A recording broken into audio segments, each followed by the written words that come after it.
Hello အားလုံးပဲမင်္ဂလာပါရှင်မမေကတော့ဒီထွန်းမင်းပိုင်ဆိုတဲ့ YouTube account ကို YouTube channel ကိုဖွင့်ထားတယ်မမေမဖြစ်ပါတယ်အဲ့တော့အခုline ပေါ်မှာပေါ့နော်internet ပေါ်မှာပေါ့ခက်စားနေရပေါ့ YouTube channel တွေထောင်ပြီးတော့ဒီ channel ကနေပြီးတော့ monetization အောင်သွားလို့ရှိရင်ဒေါ်လာတွေဝင်နေပေါ့နော်အဲ့တော့အဲ့ဒီဟာလေးကိုမင်းကလည်းစိတ်ဝင်စားတဲ့အတွက်ကြောင့်ဒါမင်းကိုယ်တိုင်လည်း page ကိုထောင်လိုက်တာပါ2025ခုနှစ်မေလ21ရက်နေ့မှာမင်းရဲ့ page လေးကိုစပြီးတော့ထောင်လိုက်တာပါအဲ့တော့ဒီ page ကိုစဖွင့်တဲ့အခါမှာတခြားလူရှိမှဖွင့်ခိုင်းတာမျိုးမဟုတ်ဘဲနဲ့မင်းကကိုဟာနဲ့ကိုYouTube ကနေပြီးတော့လေးလာပြီးတော့ဖွင့်ထားတာဖြစ်ပါတယ်အဲ့တော့ပထမတစ်ချိန်เนาะမင်းကဒီပေါ့နော်ရဲလျအောင် blog မှာပြောထားတဲ့အချက်အလက်ကလေးတွေကိုကြည့်ပြီးတော့မင်းက channel ထောင်လိုက်ပါတယ်ဒါပေမဲ့သူ channel အစမ်းကိုပြောတဲ့အဆင့်တွေကများတဲ့အတွက်မမှတ်မိတဲ့အတွက်နောက်တစ်ခါထပ်ကြည့်ပါတယ်အဲ့တော့နောက်တစ်ခါကြည့်တဲ့အခါမှာတော့စာအုပ်မှာဘောပင်နဲ့လိုက်ရေးထားပါတယ်ဒီမှာမင်းပြောတာမှာမင်းအဓိကဘာပြောချင်တာလဲဆိုတော့မင်းလုံးမိတဲ့အမှားလေးပေါ့နော်အဲ့ဒါတွေကိုတခြားသူတွေလည်းမမှားရအောင်လို့မင်းကလာပြောပြတာပါအဲ့တော့သူပြောထားတဲ့အဆင့်လေးတွေကိုလိုက်နာပြီးတော့မင်းကဖွင့်လိုက်ပါတယ်ဒါပေမဲ့ပြောတာတွေကအများကြီးလို့မင်းကအကောင်လုံးကိုလိုက်မကြည့်နိုင်တော့ဘဲနဲ့ရလောက်ပြီဆိုပြီးတော့ကိုဟာကို YouTube ထဲကိုသွားပြီးတော့ဖွင့်လိုက်တယ်မင်းစဉ်းစားတာကဟိုပေါ့နော်မင်းလည်းအင်္ဂလိပ်စာတတ်တာပဲ Facebook account တွေလည်းမင်းဖွင့်တတ်တယ်ဆိုပြီးတော့လွယ်လိုက်မယ်ထင်ပြီးတော့သူပြောတာတွေကိုစက်မကြည့်တော့ဘဲနဲ့ဖွင့်လိုက်ပါတယ်ဖွင့်ပြီးတော့မင်းအဲ့ဒီမှာ post တွေစတင်နေပေါ့နော် post တွေစတင်တဲ့အခါpost ကနေပြီးတော့ watch hour တွေတက်လာတယ်နော် watch hour ဘယ်လောက်ထိပြီးမှရသွားပြီလဲဆိုတော့3နာရီအထိရသွားပါပြီအဲ့တော့အဲ့ဒီမှာမင်းကကြည့်ရင်လည်းဘာလို့တွေးလဲဆိုတော့ region ဆိုတာလေးကိုတွေ့ပါတယ်နော် region မှာမင်းကမြန်မာ location ထဲမှာကြာနေပါတယ် location ထဲမှာကြာတဲ့အတွက်သူကပြောတဲ့စာတွေကိုဖတ်ကြည့်လိုက်တဲ့အခါမှာမြန်မာ location ဆိုလို့ရှိရင်ဒါဒေါ်လာမရနိုင်ဘူးပေါ့နော်ငွေရှာလို့မရဘူး earn လုပ်လို့မရဘူးပေါ့နော်earn လုပ်လို့မရဘူးဆိုတော့မင်းကဒီဟာကိုပြောင်းဖို့စဉ်းစားပါတယ်ပြောင်းဖို့စဉ်းစားတဲ့အခါမှာအဲ့ဒီအချိန်မှာမြန်မာကဘာဖြစ်ထားလဲဆိုတော့ဒီ channel ရဲ့ dashboard ပေါ့နော် dashboard မှာမင်းကဒီ email လိုက်စာကိုမှန်အောင်မထည့်နိုင်သေးဘူးရှင် email လိုက်စာကိုမှန်အောင်မထည့်နိုင်သေးတဲ့အတွက်ဒီ location မှာမင်းကတခြားနိုင်ငံတွေကိုဆွဲကြည့်လိုက်တယ်နိုင်ငံတစ်ခုကဆွဲရင်းနဲ့တောင်းမိသွားတဲ့အခါသူကဖုန်းနံပါတ်တောင်းပါတယ်ဖုန်းနံပါတ်တောင်းတဲ့အခါမင်းစဉ်းစားတယ်ဒီဖုန်းနံပါတ်ကိုမင်းကဘယ်လိုပေးကိုလဲဘာလို့လဲဆိုတော့မင်းတို့မှာကမြန်မာဖုန်းနံပါတ်ပဲရှိတယ်သူကတောင်းလိုက်တဲ့နိုင်ငံရဲ့ဖုန်းနံပါတ်ကိုတောင်းနေတယ်အဲ့တော့ထည့်လို့မရဖြစ်တယ်အဲ့ဒါကြောင့်မင်းကဒီနိုင်ငံကိုမရှိန်တော့ဘဲနဲ့ post တွေကိုတင်မြဲတဲ့တဲ့အခါနောက်ဆုံးမင်းရဲ့ post တွေကိုတချို့ post တစ်ခုဆိုရင်မြန်မာစဖုံးဝင်ချင်းမှာရင်နော် view 100ကျော်တက်သွားတယ်ပြီးတော့2ရက်လောက်ကြာတဲ့အချိန်မှာ watch hour 3နာရီရသွားတယ်အဲ့ဒီမှာဆရာတယောက်ပေါ့နော်ဆရာတယောက်တင်ထားတဲ့ဒီ YouTube နဲ့ပတ်သက်ပြီးတော့YouTube နဲ့ပတ်သက်တဲ့ reason မှာသူကဘာလဲဆိုတော့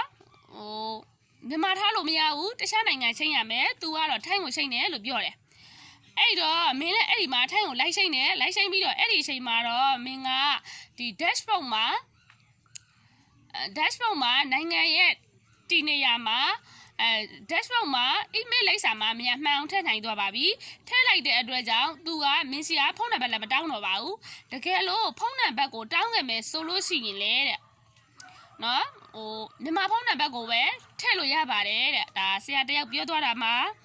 အဲ့လိုထည့်လိုက်ပြီးတဲ့အချိန်မှာမင်းကဒီမင်းရဲ့ page မှာ watch hour တွေကိုစောင့်ကြည့်ရပေါ့နော်စောင့်ကြည့်တဲ့အခါမင်းကတစ်ချက်ဘာကိုသွားတွေးမိလဲဆိုတော့အဲ့ဒီမှာပြောဦးမယ်အဲ့ဒီမှာမင်းကနိုင်ငံကိုသွားပြီးတော့ထိုင်းလို့ရှိမ့်လိုက်တဲ့အချိန်မှာပဲအခါတိုင်းမှာမပွင့်တဲ့ page တစ်ခုကပွင့်သွားတယ်ပွင့်ပြီးတော့သူကဘာတွေပြောလဲဆိုတော့ပေါ့နော်ဒီ email ရှောက်မယ်ဆိုလို့ရှိရင် ရှိရမယ် target တွေကိုပြောတယ်subscriber 1k ပြည့်ရမယ်ပြီးတော့လို့ရှိရင်ကြည့်ရှုတဲ့365ရက်အတွင်းမှာပေါ့နော်365ရက်အတွင်းမှာ watch hour က4000ပြည့်ရမယ်ဒါမှမဟုတ်လို့ရှိရင်ဖွင့်ခဲ့တဲ့အကောင့်ရဲ့နောက်ဆုံးရက်60ပေါ့နော်ရက်60အတွင်းထဲမှာ10 million ပေါ့နော်10 million 7 သန်းရှိတဲ့ကြည့်ရှုမှုနှုန်း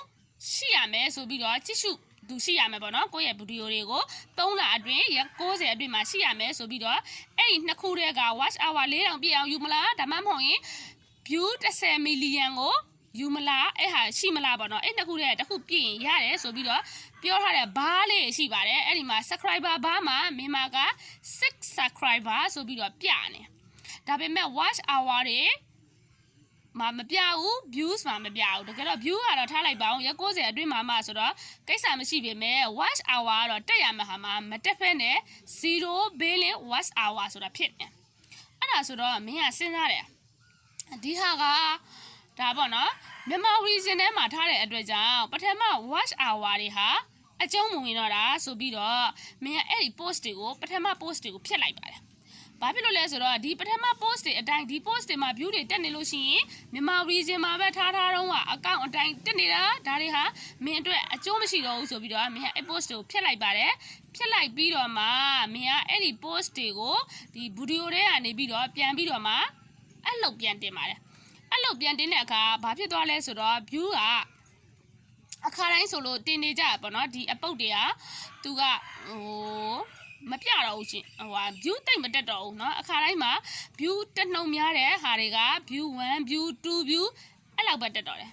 အဲ့တော့မင်းမာကစဉ်းစားစရာကနှစ်ခုဖြစ်သွားတယ်ဒီကဘာဖြစ်လို့ watch hour ကမပြသေးတာလဲတကယ်လို့ watch hour ကဟိုမှာလာပြခဲ့လို့ရှိရင်ရောဒီမြန်မာ region မှာတော့ရှိခဲ့တဲ့ watch hour တွေကိုပြမှာလားဒါမှမဟုတ်လို့ရှိရင်အခုထိုင်းလင်းလို့ရှိမ့်လိုက်ပြီးကမှတင်တဲ့ post တွေရဲ့ watch hour ကိုပြမှာလားဆိုတော့မင်းမတွေ့ဝေသွားရပါတော့ဘာလို့မှမသိတွေ့ဝေသွားတယ်အဲ့တော့ post ကလည်းအဲ့အချိန်မှာအကုန်လုံးကိုဖျက်ချလိုက်ပြီမယ်မဖျက်ဖက်နဲ့2 post 3 post လောက်မင်းရှမ်းထားလိုက်တယ်သိချင်လို့ပေါ့နော်သူအရှင်တွေကိုဆက်စမဲဆိုပြီးတော့သိချင်တဲ့အတွက်ရှမ်းထားလိုက်ပါတယ်ရှမ်းထားလိုက်ပြီးတော့အဲ့ဒီအချိန်မှာဒီတက်လန်း page ရဲ့ YouTube တင်နန်းသားခေါ်တဲ့ဒီ page ထဲမှာဖုန်းနံပါတ်ကလေးတွေ့တဲ့အတွက်မင်းအဲ့ချိန်မှာဖုန်းကောက်ဆက်လိုက်ပါတယ်ဖုန်းဆက်လိုက်တဲ့အခါမှာသူ့ရဲ့ပြောကြားချက်ကိုဒါမင်းကပြန်လှည့်ပြီးတော့မျှဝေပေးခြင်းဖြစ်ပါတယ်အဲ့တော့မြန်မာကဘာလုပ်လိုက်လဲဆိုတော့ watch hour တွေကမပြသေးတာကသူကပြတဲ့အချိန်ကနောက်ကြပါတယ်နောက်ပိုင်းမှာတဖြည်းဖြည်းပြတယ်ပေါ့နော်အခုကတင်တာက3-4ရက်အတွင်းပဲရှိသေးတော့သူကမပြသေးတာပြီးတော့တဲ့အခါဒီမြန်မာ region တွေကဖွင့်ထားတဲ့ watch hour တွေကလည်းအကျုံးဝင်ပါတယ်ဒါပေမဲ့မြန်မာကဘာလို့အမှားလုပ်ပြီးသွားပြီလဲဆိုတော့ post တွေကိုပြန်ဖြတ်ချလိုက်တဲ့အတွက်ကြောင့်အဲ့ဒီ watch hour တွေကပြန်မရတော့ပါဘူးเนาะအဲ့ဒါကြောင့်မင်းလိုမျိုးအမှားလုပ်ပြီးမှစိုးတဲ့အတွက်ကြောင့်မင်းလိုအမှားမျိုးထပ်တူလေးမဖြစ်အောင်မင်းကဒီ post လေးနဲ့လာပြီးတော့ပြောကြားခြင်းဖြစ်ပါတယ်အားလုံးကိုကျေးဇူးတင်ပါတယ်ပြီးလို့ရှိရင်မင်းရဲ့ page လေးကိုလည်း subscribe လေးလုပ်ပေးကြပါဦးတယောက်နဲ့တယောက်ကူညီတဲ့အနေနဲ့subscribe လေးလုပ်ပေးထားပါကျေးဇူးတင်ပါတယ်ရှင်